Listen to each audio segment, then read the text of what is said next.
So, Amber, are you with us? I am. Well, hey, welcome. So next up from the Kroger company, we have Amber Roberts, and she's the digital marketplace strategy and planning. Um, and she does more than just spot trends. She's got 14 years of experience directing initiatives in nonprofits and retail sectors. And she's obsessed with creating unique sources of value that can keep the strategy ahead of external competitors. And she's transitioned her development and consulting skills over to Kroger, and she's now focuses on strategy and implementation of the new digital merchandising initiatives. Amber launched and enabled 3 programs and will be launching her 4th here this year. And she was recognized for a partnership by the Cincinnati Chamber of Commerce as diverse, high-achieving female leader. Amber also has built an unconventional background on the road to digital strategy. And this is pretty unique. She graduated from Ball State with a BS in merchandising and design and found a unique way to combine her love of service, trend forecasting, and design by simultaneously developing designer eyewear for a New York Fashion Week and consulting on sustainable eye care initiatives in African clinics. So very interesting indeed, and we look forward to hearing what you have to show us today. Yeah, thank you for that intro. Okay, let me see if I can share my screen here.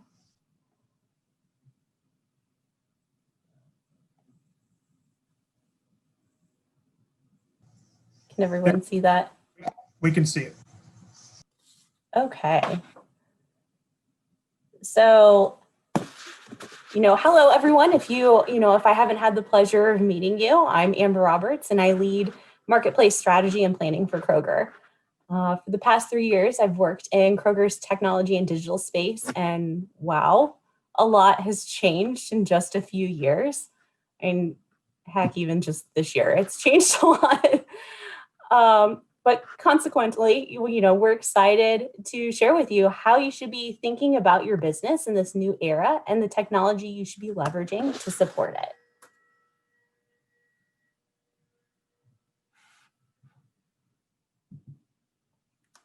Oh.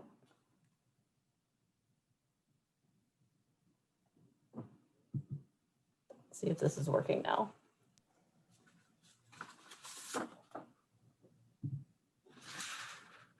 So with the outbreak of COVID, the world faced an unprecedented new reality. You know what? There we go. An unprecedented new reality. Apart from grocery mandates, that brought the retail industry to a screeching halt, some sectors of the food and beverage industry have experienced rapid surges or declines in demand due to the coronavirus pandemic. Grocery stores have seen heightened demand, creating pressure to meet the growing needs of consumers confined to their homes. 2020 is not unfolding how businesses planned, and retailers are now taking a hard look at their entire operation and all of the technology that powers it. Tech-based approaches that promote safety and speed are becoming table stakes for grocers. Customers of all ages have been more willing than before to download apps, try out services like curbside pickup, and seek out ways to avoid interactions with cashiers, or honestly, just other customers. To adjust to ever-changing environment, the grocery retailers were required to be nimble, adapt fast, and look at the vendor community to help push them forward. The biggest takeaway that I can, give you guys for this is that retailers can no longer think of physical stores and e-commerce in separate buckets. I think a lot of retailers are still doing that. Even though stores still generate 84% of retail sales in the US, online sales comprise the remaining 16% of total sales, and e-commerce sales represent more than half of all retail sales growth. Stores remain an important part of retail, but because e-commerce is growing at such a rapid pace, retailers must pay attention and invest in both channels. Additionally, Forrester Research estimates that an average of 36% of online retail sales are digitally impacted. This means that even though the final transaction didn't occur online, e-commerce was part of the journey beforehand, whether that be looking up inventory to check it out in advance, seeing an online review, or even just comparing prices. Between sales and influence, e-commerce impacts more than half of total retail sales. Besides high shopper adoption, omnichannel services like buy online and pick up in store may improve profit margins for online orders. The profit increases come from chopping the delivery costs when shoppers come into stores to pick up orders. Target CEO notably said that Target has a 90% reduction in the cost to fulfill orders when shoppers use pickup. Retailers and CPGs alike are trying to connect their physical presence to the digital world and vice versa. Omnichannel features for the grocery industry range from in-store pickup to guiding a shopper via a mobile app to the precise shelf a product lives in store. As e-commerce sales have continuously contributed to a growing part of retail sales over the past decade, chains are finding that cross-channel shoppers are the most loyal shoppers. In fact, within the last 6 months, 21% of online shoppers say that they've made an additional purchase when picking up an order in store. 15% said that they made an additional purchase when they returned an online order to store. And additionally, 78% of shoppers have used some sort of omnichannel feature in the past 6 months, and 41% have cited using buy online and pick up in store. By seamlessly integrating omnichannel with the in-store experience, it allows customers to feel the same convenience as shopping in store, but from the comfort of their own home. But this requires an omnichannel technology that enables flexible fulfillment options to meet shoppers wherever they're most comfortable. As more stores open, omnichannel technology will be crucial with inventory management and meeting customer needs no matter where they are. Technology is the backbone of any e-commerce site, and innovation from vendors and retailers continues to push the online shopping experience forward. Retailers of all sizes are thinking critically about the technology needed to power their new omnichannel operations and online stores. For large retail chains, convenience should be the central to omnichannel operations. And that often means offering almost immediate gratification to the customer, whether that be buy online, pick up in store, or fast shipping options. With social distancing part of the new normal, retailers will need to offer multiple purchasing channels so customers can follow the path to purchase however they prefer. Additionally, having a multi-mode fulfillment network will be paramount to a successful omnichannel strategy. Not only will retailers be able to save time and money by handling the ebb and flow of orders, but they can also staff on demand and serve multiple clients while doing so. To combat fulfillment strain and increased shipping costs, retailers can leverage local store locations or retail partners as alternatives to centralized fulfillment locations. By getting closer to the customers, brands can decrease shipping times and offer conveniences.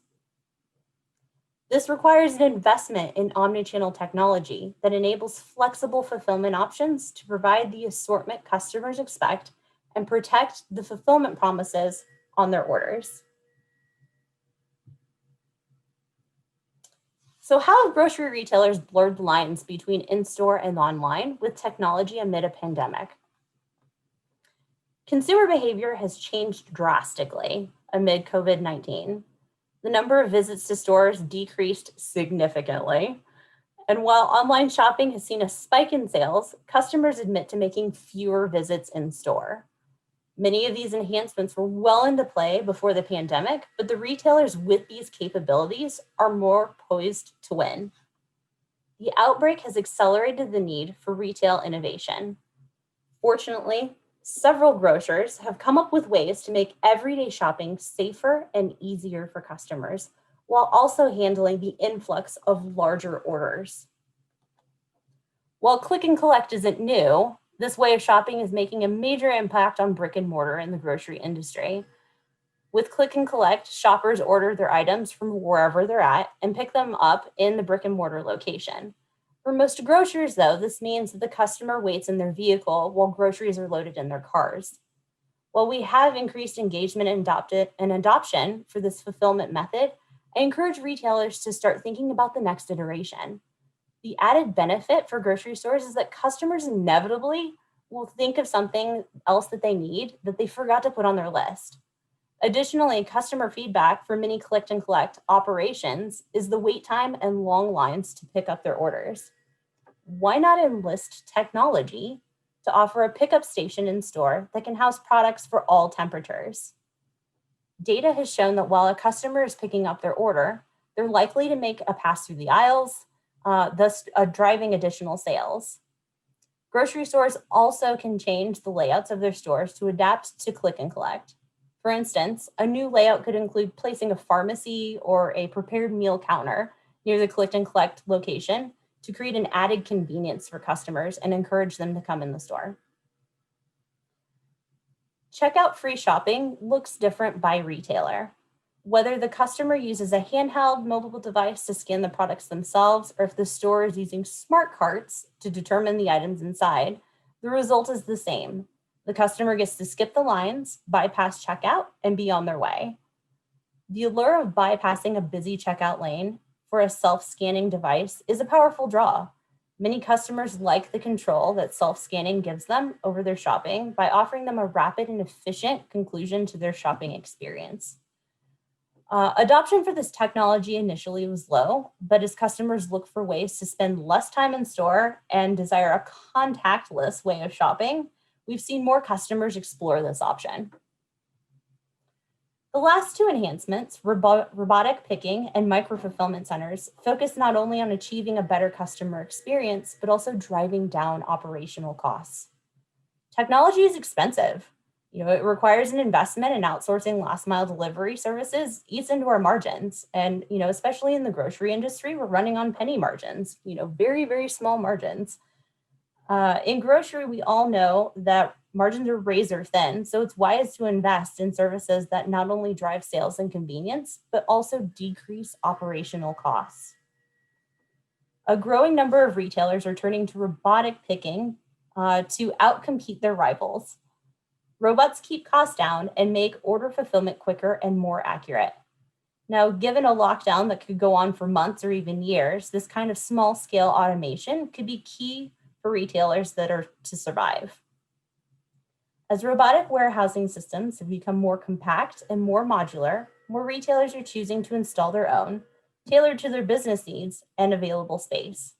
Instead of filling up several city blocks, a new generation of systems can be installed in a supermarket stockroom. The great thing about robots is they can work 8,000 hours a day, which is equivalent to about 1,000 employees. This brings me to my final enhancement, micro-fulfillment centers. All retailers, big and small, are now watching our new shopping habits closely. When demand spikes and online customers want purchases delivered ASAP, centralized fulfillment stops being cost-effective. Efficient stock picking and shorter delivery routes are key, which give an advantage to smaller local stores over large out-of-town warehouses. When the pandemic hit, Walmart was in the early stages of offering an express service, which could deliver items ordered online to a customer's home within 2 hours. But express delivery only works if the ordered items are shipped from a location close to the customer. At first, Walmart was not seeing much demand for the service, but of course that soon changed with the pandemic. When its large fulfillment centers began to struggle, the company ramped up its ship from store service to 2,400 stores in just 2 weeks. These enhancements to the customer journey are critical not only for big established players, but also smaller firms looking to keep up. The way we shop is changing. The future of retail is technology, and it's smaller, closer to home, and more flexible.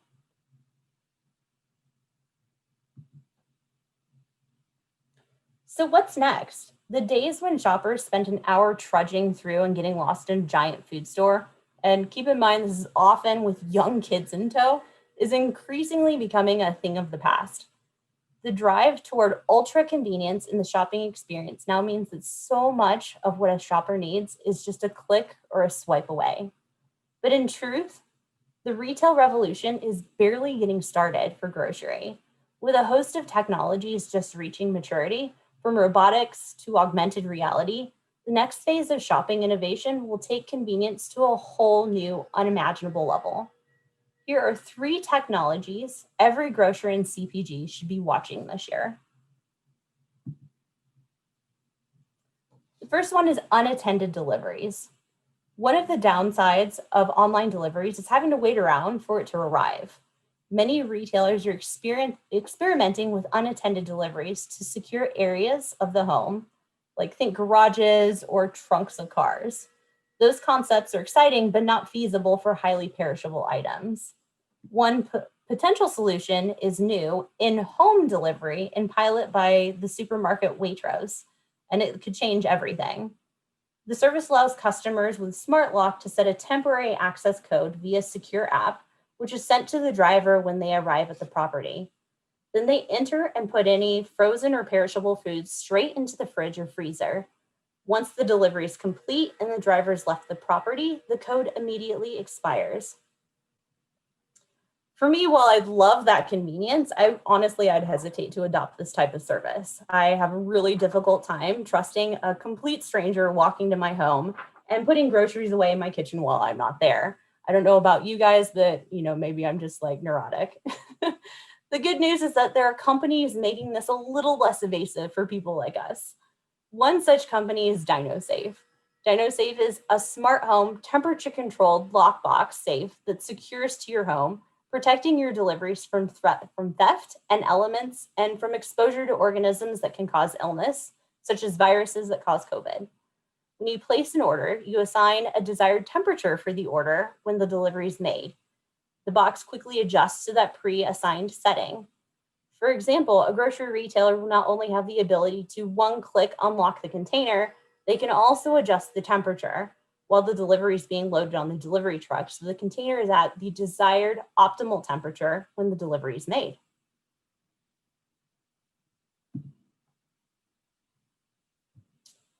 As more retailers move towards cashierless checkout processes, customers sometimes have to do more work by scanning their own items. The reliance of older technology creates an additional customer burden. More retailers are trying to adopt or copy the Amazon Go store model that does not rely on cashiers. Walmart's new Fast Lane requires customers to scan their items individually with an app as they shop before they proceed to a specific cashierless checkout lane. Last year, Sam's Club unveiled a new cashierless store that had a similar checkout process that involved customers using an app. Both examples create more work for customers who have to scan their purchases. And from the feedback that we received earlier, customers are making larger purchases now. So while this might be convenient in terms of checkout, we're now just placing the burden on our customers. AI and computer vision technology can be used to automatically identify customers' items while they shop. And this particular one is from Trigo. Implementing this type of tool removes friction points in the customer experience that even Amazon Go cannot solve. For those that are not familiar with Amazon Go, it's a smaller footprint store with limited products. So think kind of a C store. Amazon Go technology can only be utilized for a very limited assortment in a bodega style store. So, and only a few customers can enter at a time for the technology to work appropriately. Without these constraints, the camera can't accurately determine what was purchased. For some of our larger retailers that have larger footprints than a bodega, this obviously is a problem. We won't be able to implement any type of artificial intelligence in our store with these limitations. Trigo is one such company working on an alternative option for us. Their product also works through a network of cameras retrofitted to the store's ceiling that triangulates to form a stream of videos calibrated to a 3D picture. This data is processed by AI to train the computer to identify thousands of products as consumers are picking them from the shelves. Customers then leave the store immediately and avoid scanning. This option allows the same type of service in Amazon Go, but for a much larger footprint and a more heavily trafficked space. Trigo can also spot when a customer has hidden an item, reducing theft.